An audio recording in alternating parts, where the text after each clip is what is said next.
Hello, everyone, and welcome to the PlanH HPP webinar. I'd like to introduce ourselves and our speakers in just a moment. If you could introduce yourself in the chat and let us know where you're from, we'd love to hear that. Thanks again.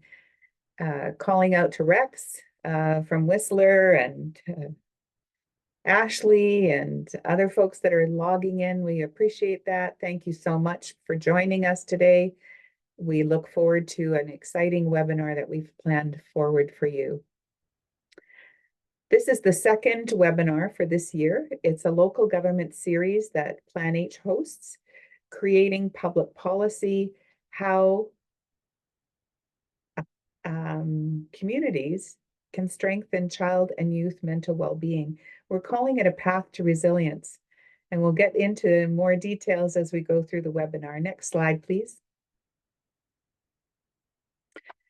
We start with a land acknowledgement, knowing that our BC Healthy Communities acknowledges the surrounding traditional lands of the Tecumseh, Esquimalt, and Lekwungen Songhees nations, where we live, work, learn, age, and play.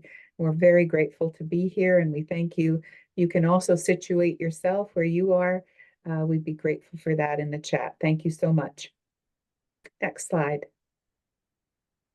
Let's do some introductions. We're here to introduce our speakers and our team that's working hard behind the scenes to manage the chat, post in the resources for you. As we go through today, we hope that there's some engagement from the audience, so there'll be a Zoom question coming up.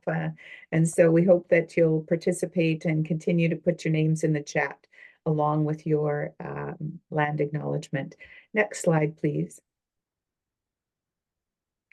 Our team specifically working on this HPP webinar for you today. I am Dr. Connie Allsopp, and I am the delivery lead for PlanH with BC Healthy Communities since August 2022. My role is to provide research, resources, tools, and support PlanH communities.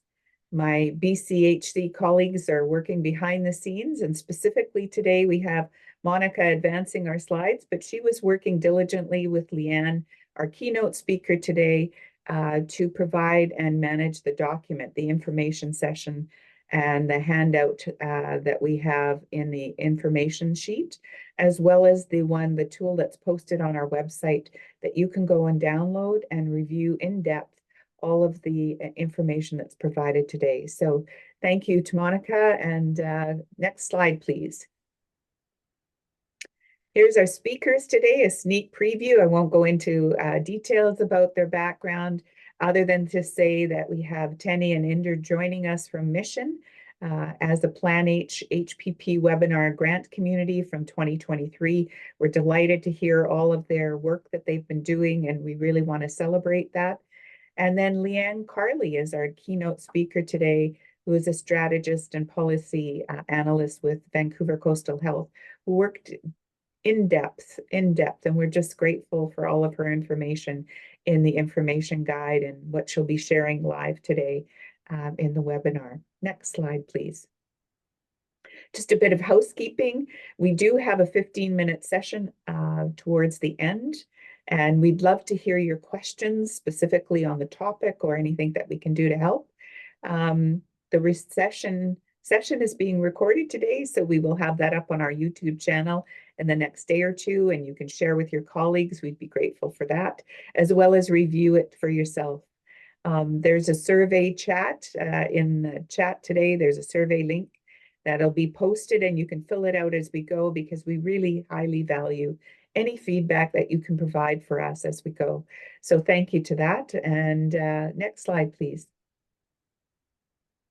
So a little bit about who we are, about BC Healthy Communities. We are a group of planners, public health specialists, and community engagement practitioners operating at the intersection of planning and public health.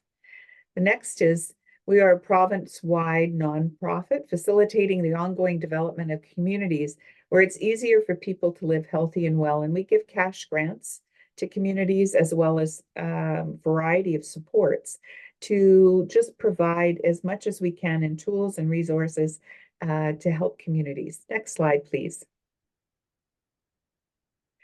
Specifically, PlanH, one of our key projects and programs. PlanH supports local government engagement and partnerships across sectors.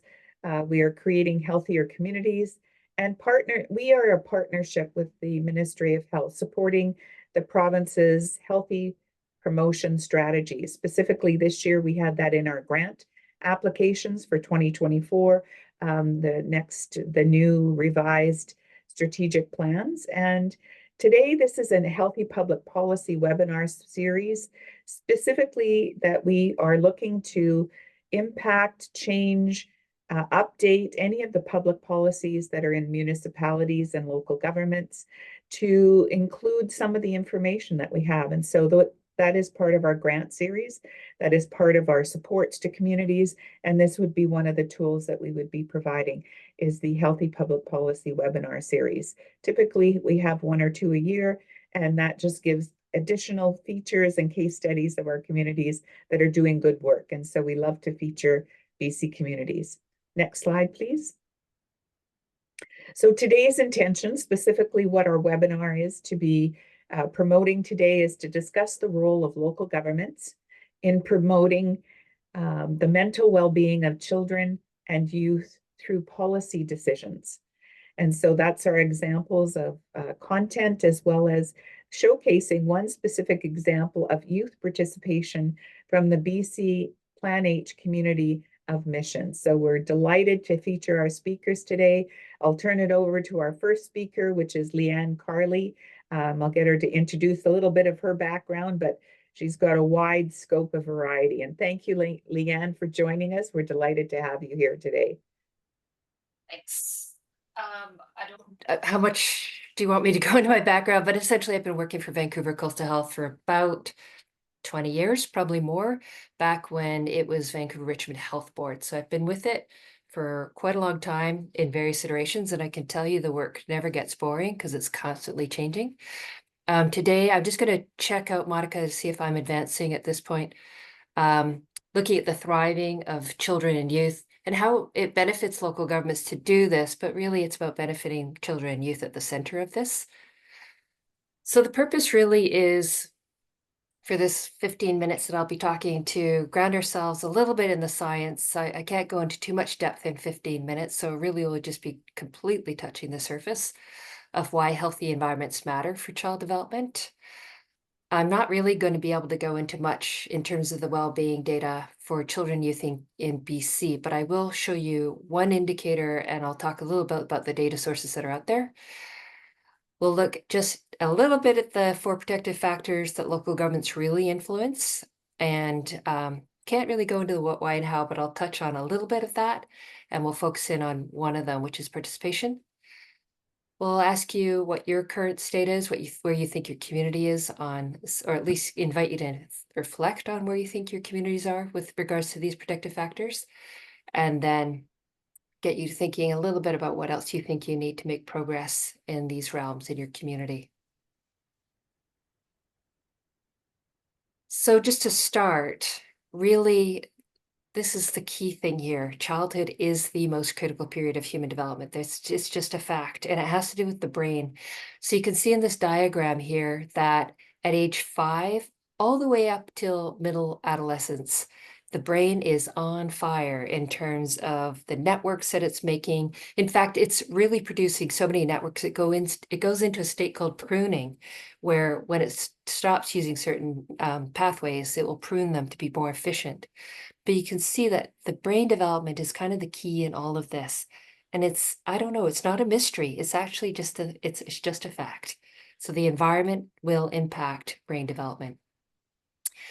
So environments really matter, because when that brain is developing, it is taking all the experiences, all the external inputs, and it is creating itself based on that. And that is around brain structure, brain density, chemicals, and pathways. And local governments hold actually a lot of power and influence, whether they really realize it or not, and responsibility for these environments in which children and youth grow up in and experience on a daily basis.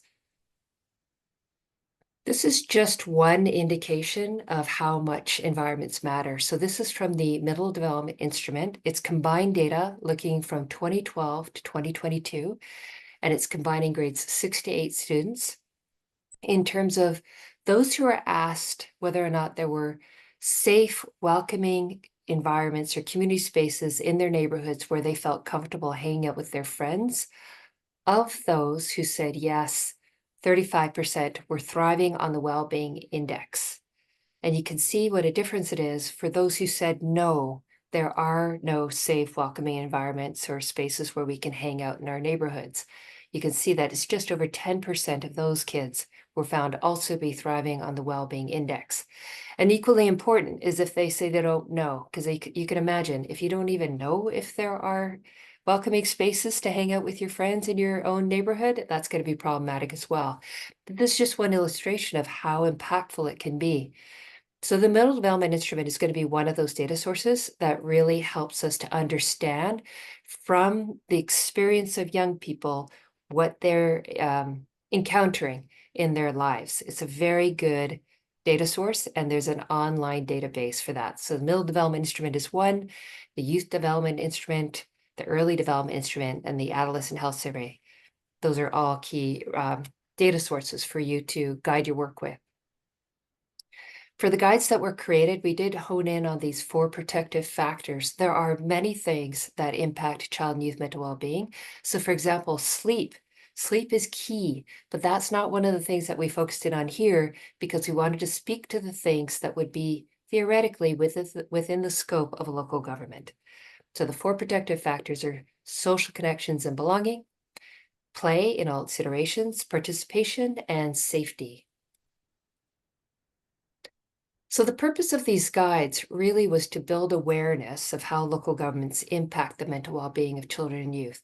Local governments are at all different stages. So some actually really understand this, and others actually don't think that children and youth fall within their scope at all. But of course they do. And so that's where you'd be beginning with those local governments, is understanding how they do impact the mental well-being of the young people in their communities. The guides are also to strengthen the understanding of why it's important, because one of the things that we found is that if you don't know why something is important, you're unlikely to be compelled to do anything about it. They're also to strengthen the commitment to children and youth, to stimulate discussion, and hopefully to inspire some action. It's a lot to ask of these guides, but that's what they're meant to do. So looking at the safety section, really one of the things we wanted to hit home on this one was that within the UN Convention of the Rights of the Child, that all children have the right to be protected and to live in safe environments. But safety is a diverse concept, so it includes everything from physical to psychological to social safety experienced at home, at school, in the neighborhood, and in the community. And it includes everything from household stability, neighborhood safety, abuse, bullying, racism, discrimination, exposure to toxins, and global issues. So again, you can see that within each of these protective factors, there's a wide scope. It is one of the things that was highlighted within the Children's First Raising Canada reports, top 10 threats to childhood in Canada. Of these are included in unintentional preventable injuries like traffic, violence against children and youth, systemic racism and discrimination, poverty, bullying, and climate change. These would all be considered under safety for children.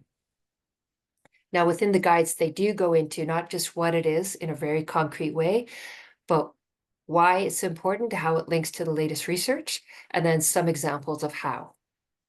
But within this webinar, I'm just going to give you a touch on the surface of it. Another what would be social connections and belonging. This is so important. If there was nothing else you focused in on, social connections and belonging. The power of relationships has been shown time and time again to be very protective.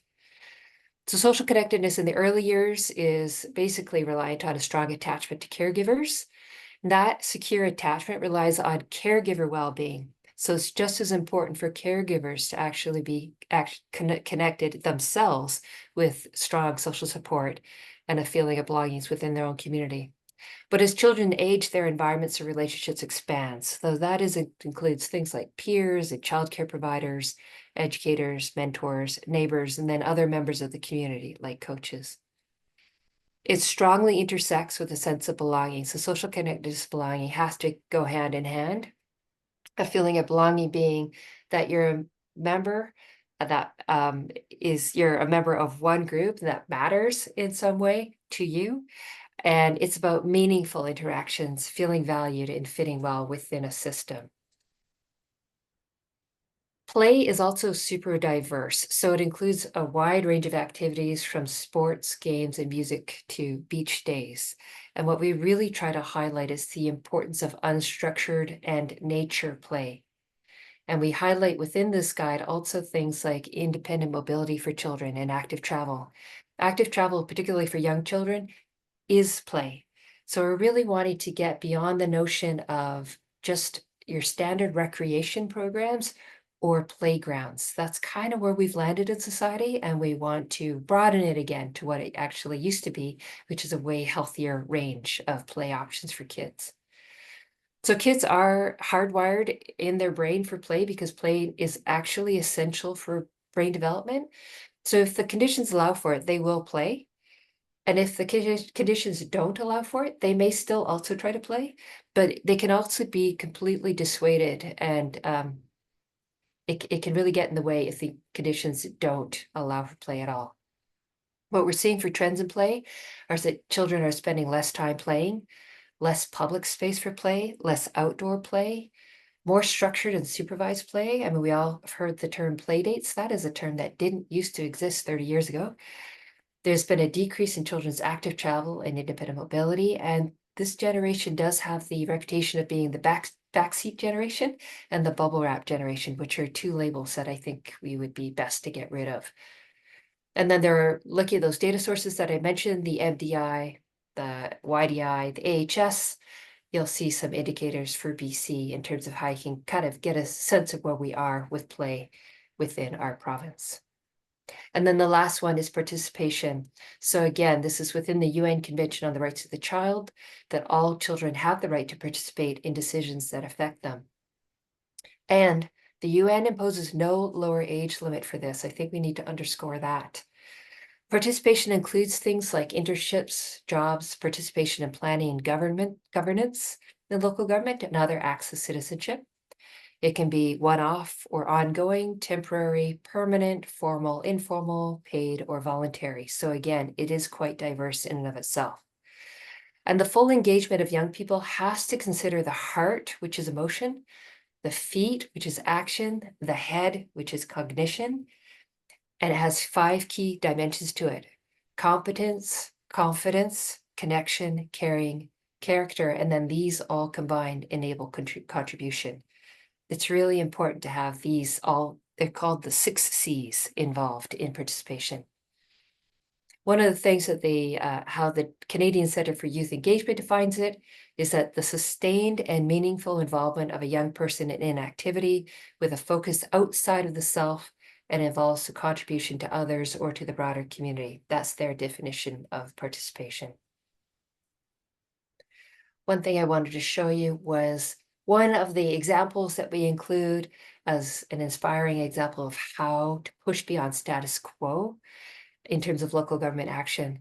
All the guides that we've created here are really about pushing beyond status quo, because the data and the indicators are telling us what is currently happening isn't good enough, and whatever we're doing as a society collectively isn't really working. So we need to push beyond status quo, and in order to do that, you need to do things differently. So looking at Tirana in Albania, one of the things that the mayor has done there is that they have a children's local council, and the mayor or one of his top leads meets 1 hour every weekday with kids. No matter what, they provide that space.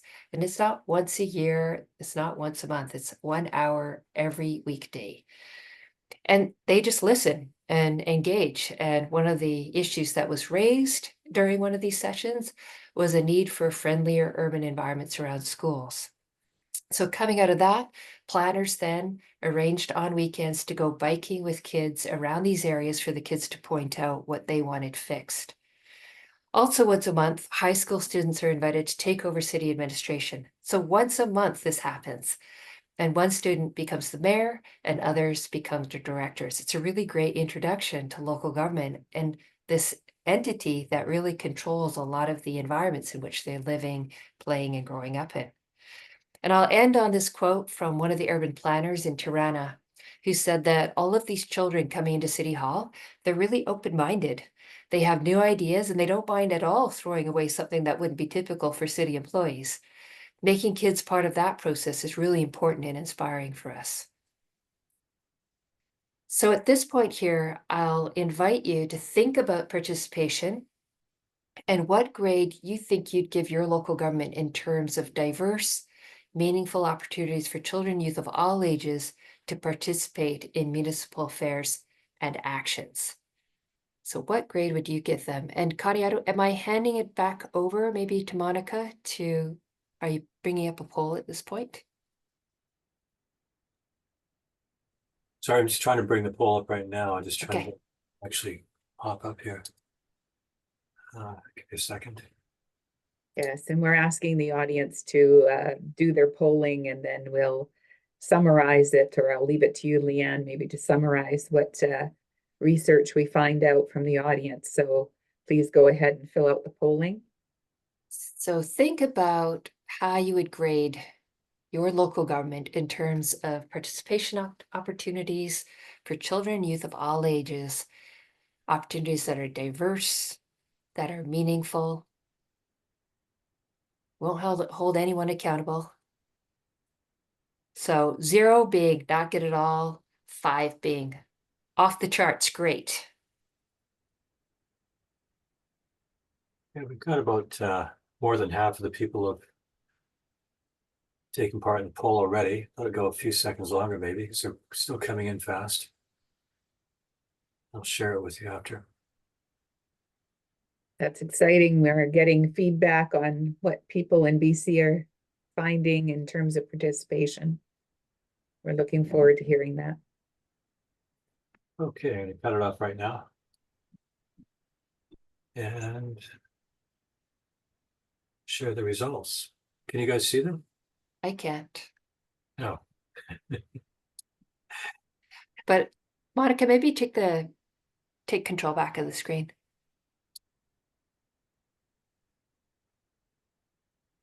So maybe it's better, maybe I can just tell you what the results are, because I can't, it says it's sharing, but I'm not sure where it's sharing. So Monica, can you see them by any chance? No, I can't. Okay. Well, let me tell you. So what grade would you give your community participation for participation? 0 for 16%, 1 for 16%, 2, 26%, 3, 29%, and 4, 13%. Nobody gave a 5. That's okay. Nobody's perfect. What I encourage, though, is that there are a lot of inspiring actions that local governments are concretely taking that are within the guides. Really inspiring stuff. And we've included a wide range and across age cohorts. So it's really great when we can get children and youth more involved, especially in the local government level, because it is so impactful. Monica, if you took control back, could you advance the screen for the last one? Yes. So we want to invite you at this point, if you want to share in the chat any aha moments. I know that was a super quick introduction to child and youth mental well-being and the impact that local governments environments have on their mental well-being and the ways that they can really impact them. But we invite you now to take a few moments as we move forward to the next one to share any aha moments that you had or any comments or questions that you still have that we can then address during the Q&A. Thank One you. aha, Lianne, thank you so much for sharing all of that. It was wonderful to hear you, and just to get the quick snap view, we do have a sneak preview of this showing for you, and then we have an in-depth opportunity coming up later in the webinar for people to sign up directly with you for more in-depth review of the document and all of that. So we're delighted that you're offering that as more follow-up for people, and also potentially conversations if they request conversations, and we'll have information about that coming up. But two ahas that came up. One is that we have 2024 grantees for PlanH coming up, and several of them this year had put internships or job training series or even entrepreneurship for youth, children and youth. So we're really excited that they're actually using cash grants and our supports to get that happening. So maybe our stats and reviews coming up and polling, we did this in 6 months or a year, we might have better reviews, but always great to hear from the audience. And the other aha connected a previous experience of relationships, and always trying to connect children and youth with at least one adult or one important relationship in their life. And you confirmed that in your research today. So I was really delighted to hear that. So we deeply thank you for sharing. And we'll now move to the next speakers. And please stay on, Lianne, for the Q&A, as we'll come back to you.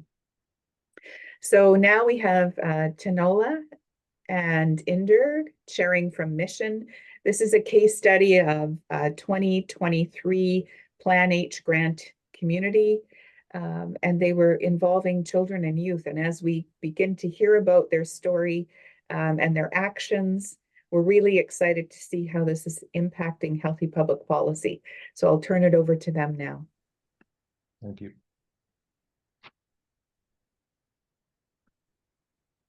Thank you, Connie. Hello, everyone. My name is Teniola Okun, and I am a community health specialist with Fraser Health Authority in Mission. My current position is focused on positive and adverse childhood experiences, PACEs, which involves working collaboratively with community partners and local governments to promote resilience, prevent ACEs, and also support upstream work that helps to shift social cultural norms, influencing healthy public policy and advancing upstream programs, as well as using data and evidence to inform community action. I am here with my community partner, Inder, and we work collaboratively on the project we're presenting on today, and I will let Inder introduce himself. Thank you, Tenny. Hi, everyone. Yeah, like Tenny mentioned, I'm working with Tenny on this project. I am a youth engagement worker for the City of Mission. I was hired by Tenny and her co-chair at the CYC, Jennifer Guittard, as the coordinator for pulling together. That event was funded through PlanH. And that event focused on creating a safe community here in Mission. My role for that event was to find 10 panelists, youth panelists actually, in the community, and then, using different stakeholders to find these youth, to have a platform to speak. And then through the PlanH grant, we actually continued this event to become a youth voice committee. And like I said, through the PlanH grant, I am being the support through CYC here in Mission with the City of Mission. And we are both working collaboratively to, every day, provide the best youth voice committee here in Mission. And next slide.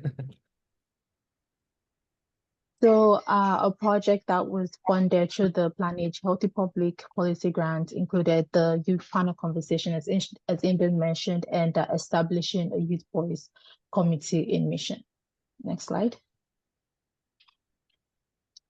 The goal of the project was to influence healthy public policy by facilitating youth engagement in addressing community issues, creating equitable opportunities for youth in decision-making, as well as empowering youth to be able to voice their opinions to influence local policies and initiatives.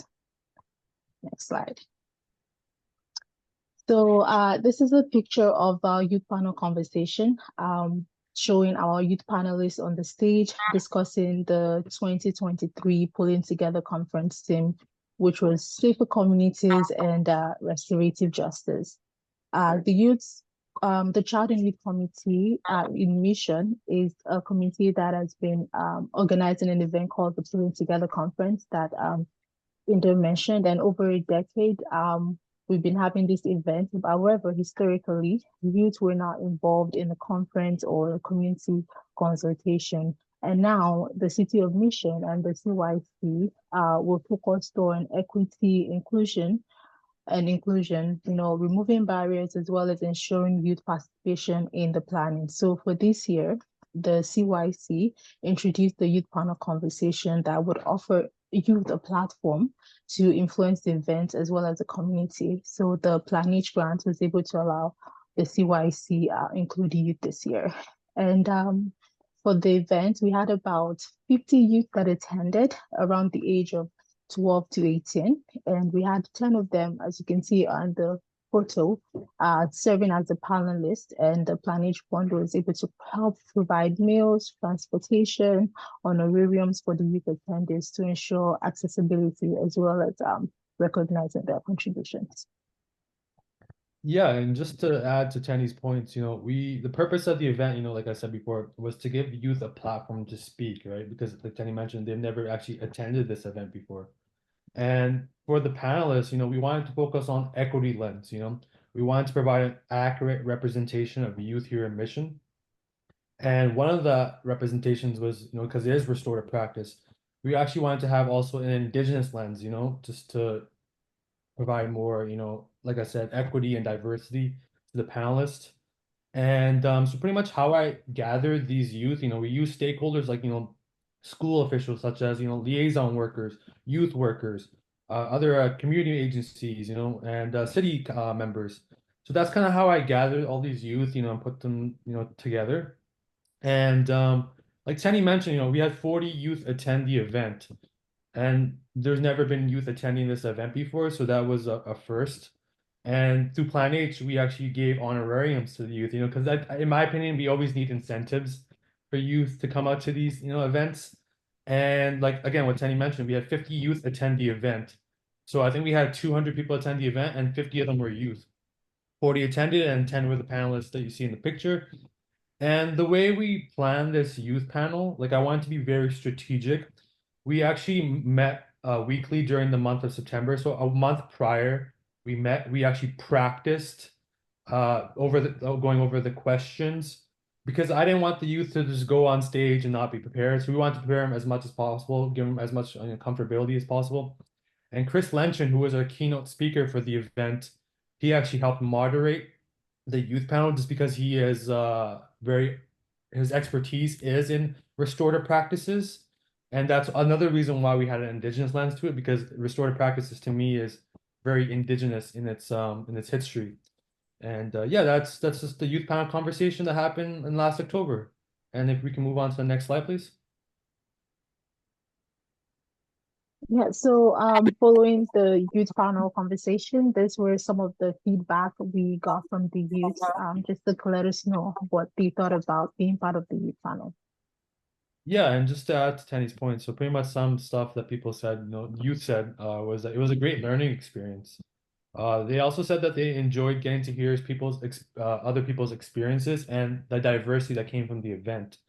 And one that struck out to me was that, someone said that having people take, their opinion into consideration was huge to them. So it, like, again, that whole purpose was simply just to give youth a platform to speak. And it's great that they felt that their voice was heard. Next slide, please. So following the youth panel conversation, the Youth Voice Committee was formed.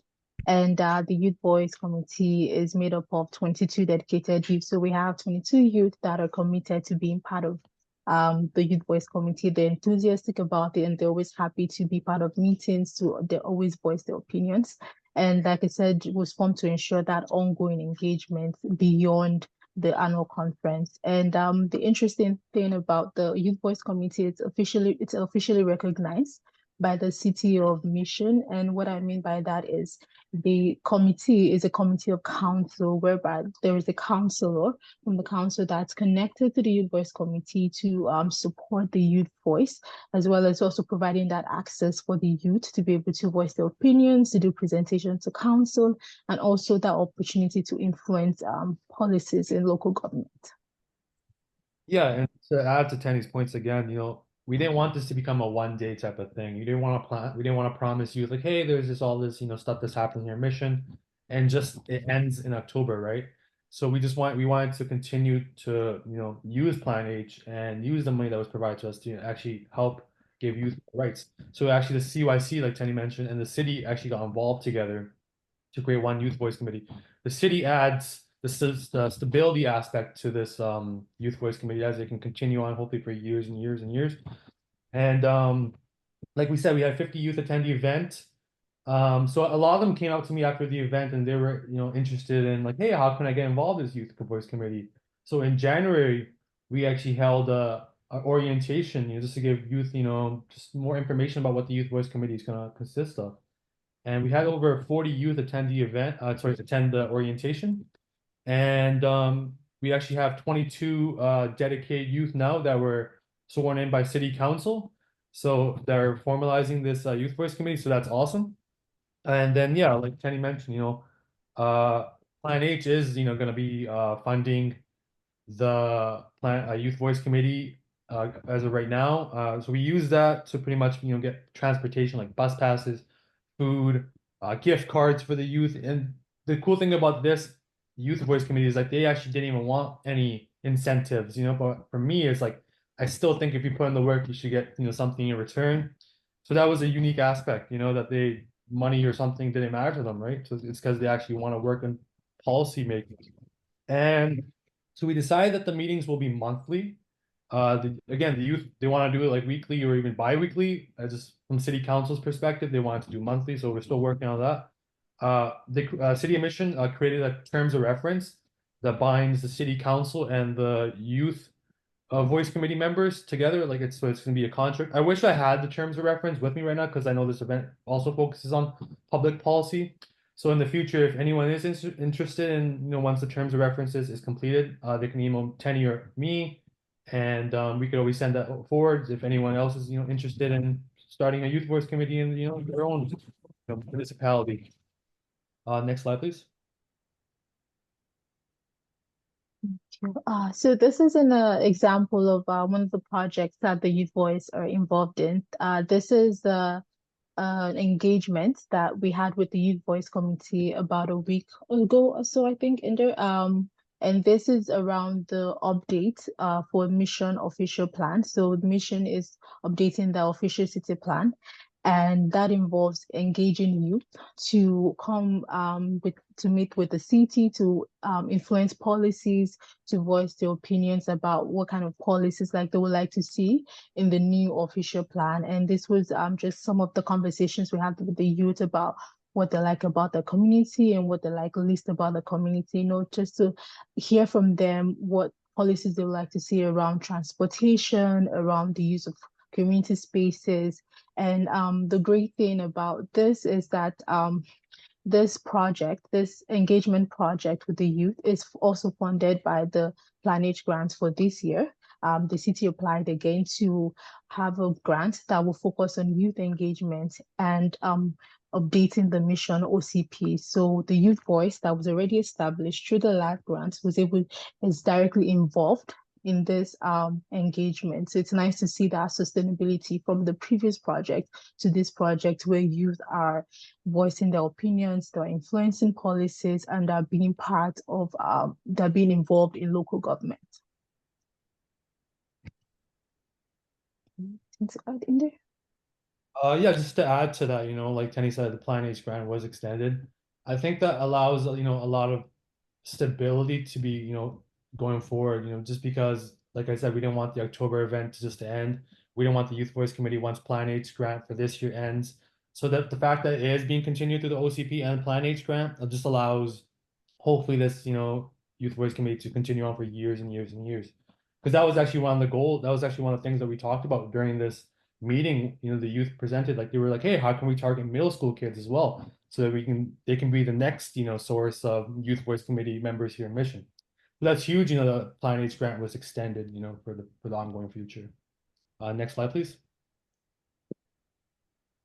So resources for youth engagement, we also believe that as much as youth are involved and voicing their opinions, we're also supporting their development, and that includes training. Like in the Youth Voice Committee, there will be opportunities for training around entrepreneurship, around job opportunities, writing a resume, submitting a resume, how to look for work, because again, some of these youth that are still from middle school to high school, so kind of supporting them after they leave the Youth Voice Committee to be successful in the community, and also having workshops, workshops for topics that they want to learn, like anything they're interested in learning, setting up those workshops, as well as informational sessions about what it means to be a community of council, what does it look like to influence healthy policy, what are policies, and what does it look like to be part of a local government, and also through that collaborating with local organizations that can continue to support youth development.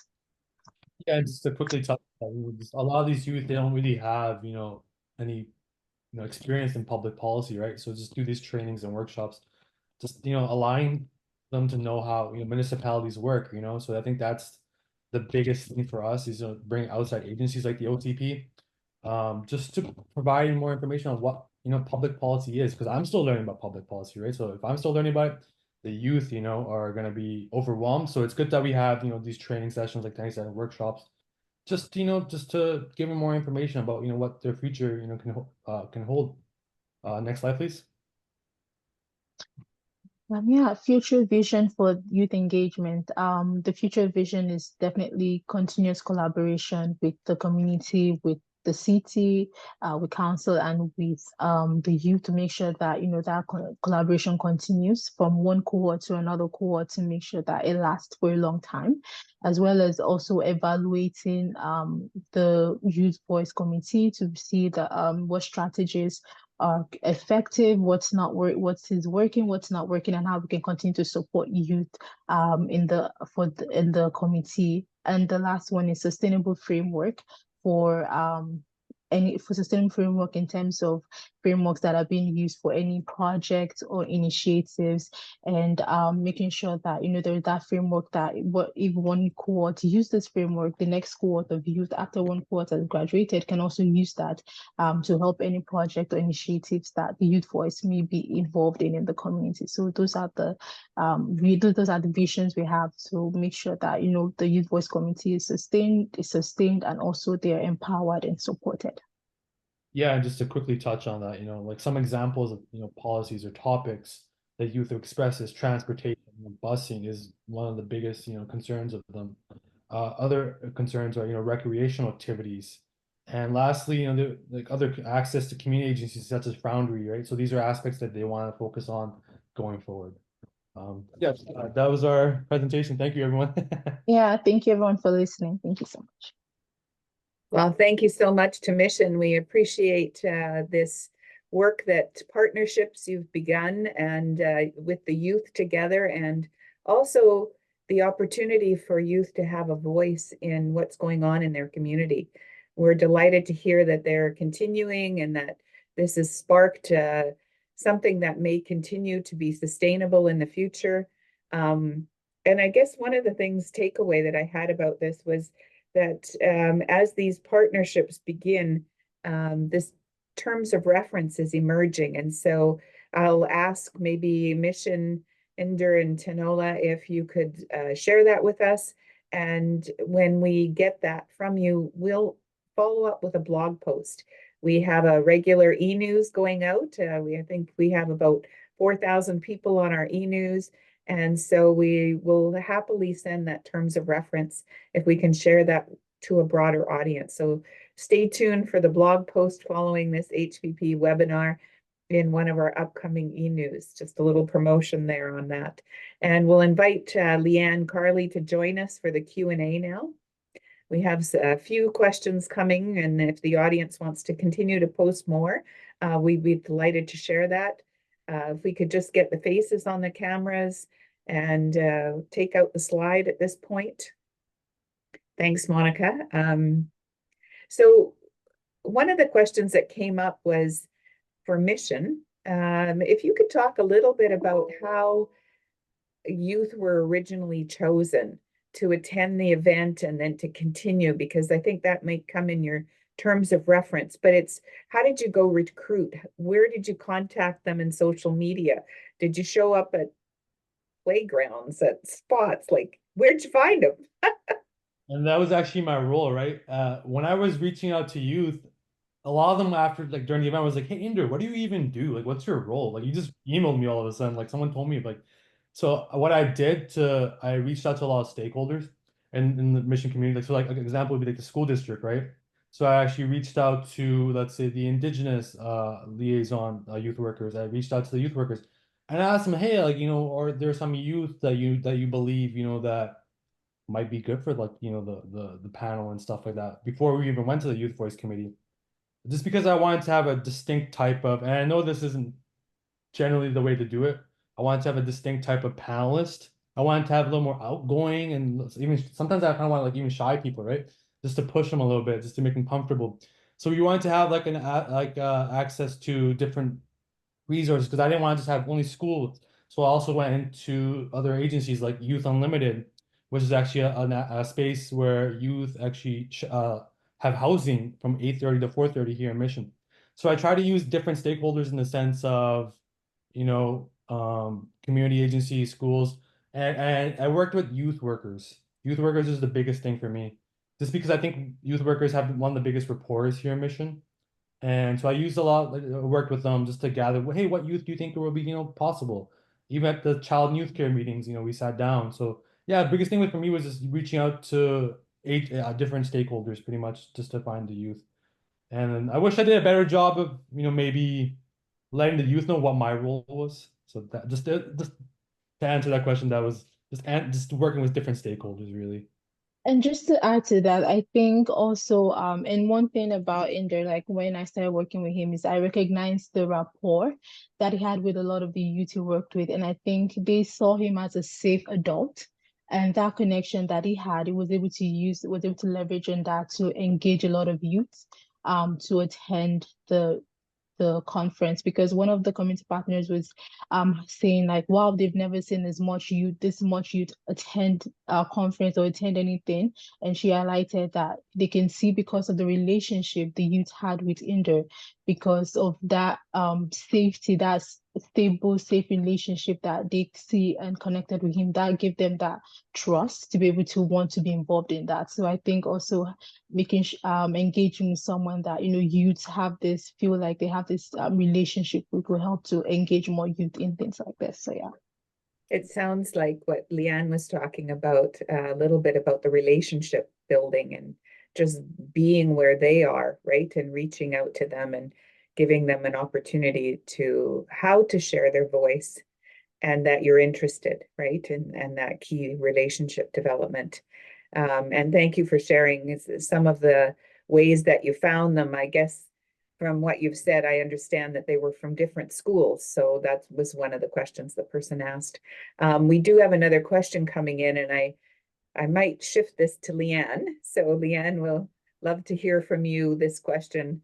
But feel free to jump in, Tenny and Inder, if you have.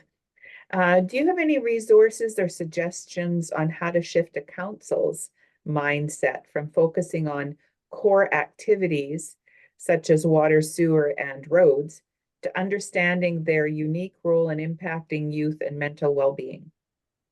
So it really depends on who your council is in terms of whether there's any window at all. So it really does depend on that. However, so at VCH, we created a 2-pager, which is online, and maybe kind of we can share that later, which is basically saying, what are we talking about?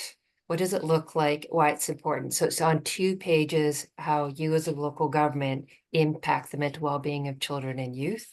So that would be one way.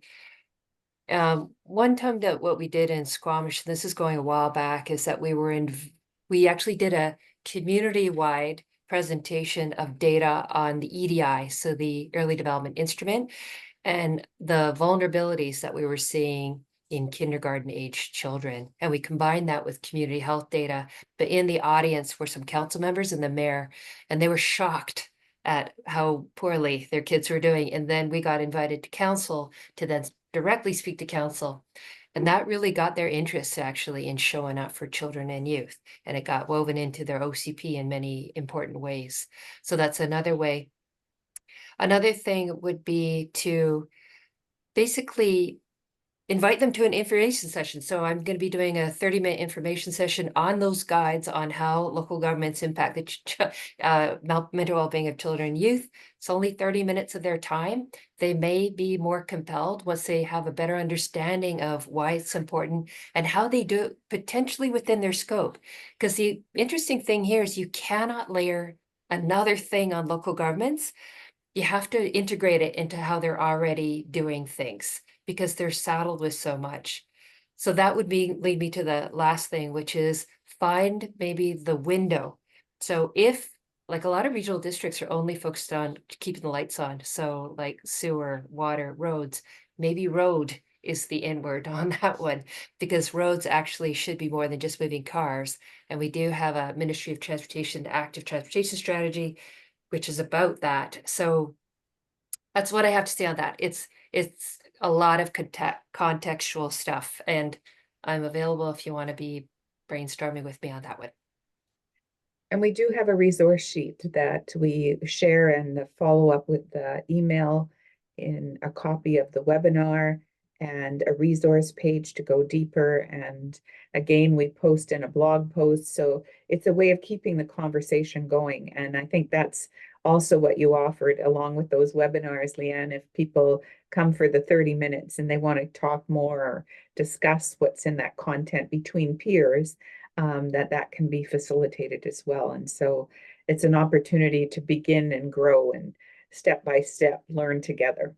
So we're pretty excited about that. And also hearing, more from the mission team about their OCP and that coming up with the youth and how to engage them in this advisory council. And so, youth participating. And I think that gives us an opportunity for our future mayors and councillors. So we're starting to impact now. And, I was even throwing out the next step could be in some kind of a training program for youth and how to be a council member by the time you're 18. I mean, that's youth and child and youth, 19, get involved in your community to really have a say and putting your name forward, putting your step forward. I don't know if Inder and Tenny, if you want to share anything. Yeah, just to add to that, Connie, like the cool aspect that we actually introduced to the terms of reference is that we actually have a city council represent actually at every meeting now going forward. So I think that will allow just, city council members to actually have the rapport with these youth to see like, oh my God, like there are, 22 passionate youth here in the community that want to make change, and there's topics and challenges that they want to, present their lens on, right? So I think having city council there and having the representation just allows maybe that barrier that may have actually not even been there, just not be there anymore, and just access now kids will have access to city council members, which they might have never really had before. Like you can go to council meetings and stuff like that, but I don't know how much youth felt like in those meetings if their voices would be heard, whereas now they have direct access to city council. So that was the biggest thing that I took out, from this question, is that like the way to break it down is just have city council or mayor members at those meetings, right?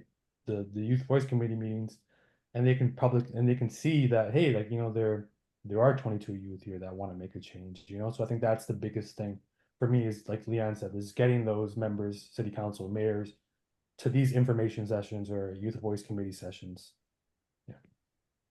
And we just BCHC had in August hosted an intergenerational webinar that we shared information on that. And going further in terms of what you're saying, Inder, is it allows that intergenerational communication and how to approach someone. Like sometimes you are shy and you don't think that they want to hear your voice, and they do.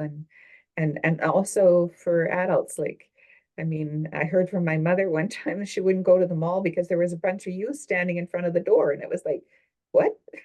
They might knock me over. It's like, wait, just talk to them. Open your mouth and say something. Excuse me. And she went, I can't do that. And I was like, So it's kind of the opening the door of communication in both youth and adults, and how to listen, and what points that they're making. And I think you went into that a little bit, Inder, in terms of which topics that they'd be interested in. And Lianne, you gave an example of transportation being very important in play and participation. And I think that's a really key piece as well. So one last one, Lianne, I don't know if you have other communities that you've been participating with or engaged with throughout the province. Put you on the spot for a moment.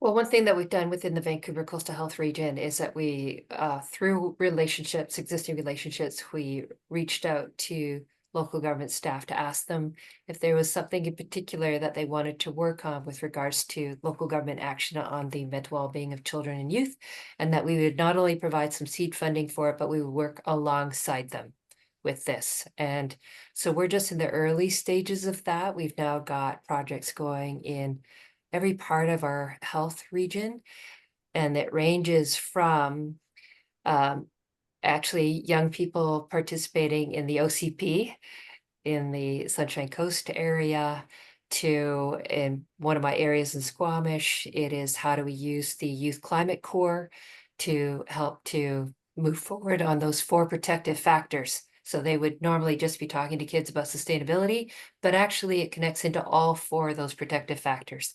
So that, how does that then inform the climate plan update that the district is doing, as well as their master transportation plan update, as well as their parks and recreation plan update. So it does go into all 4 of these things. So that's just some examples, but seed funding is actually kind of key, but working alongside so that there's multiple learning paths for many sectors involved.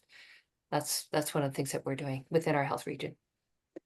Well, thank you so much. And I'll just close it off. I thank you both and everyone for communicating their insights on these key questions that the audience has. And I'll just, a call to action and follow up. Sign up for the information session on our website. Find ways to engage with youth and children to support their mental well-being, going out there and just building a relationship, being that one adult that a child could connect with. Review the webinar sheet information, follow up, have a read, have a listen again. And again, we invite your feedback in the survey that's been posted in the chat. Next slide, please. So this is the follow-up sessions, Tuesday, October 1st at 1 p.m. or Monday, October 7th at 10 a.m. This is a 30-minute in-depth on the guide, as well as groups if the municipal, local government staff or councillors, elected officials wish to have a conversation at their tables. You can also sign up at bchc at bchealthycommunities.ca. Next slide, please. So takeaways from today, we hope that you enjoyed the webinar, and it'll be loaded. It's being recorded. It'll be up on our YouTube channel in the next day or so. Go to our website, read, download, and share the guide information and go deeper into it for even a book chat on it, and continue the conversation with your team members, because I think reaching out to youth is really our future, and enacting how we can use the protective factors to really support them on a path to resilience in our communities. Next slide, please. So contact information from everyone, and we want to say a sincere thank you. This is a token of our appreciation, a little card that'll be going out to our speakers today. But again, on behalf of BCHC, we really sincerely thank you to the audience and to our guest speakers today for coming forward. And this will be available in a blog post, a summary going forward. And again, we look forward to hearing more about what communities are doing in the 2024 grantees, because we know that we're supporting communities financially and supportive, and we can connect communities from one year to the next as 2023 and 2024 communities continue to work on child and youth mental well-being. And so we're very excited to do that. And our last slide, please. Thank you again to everyone that joined us today. We really are delighted to see so many participants. I think we had 93 across the province register for today.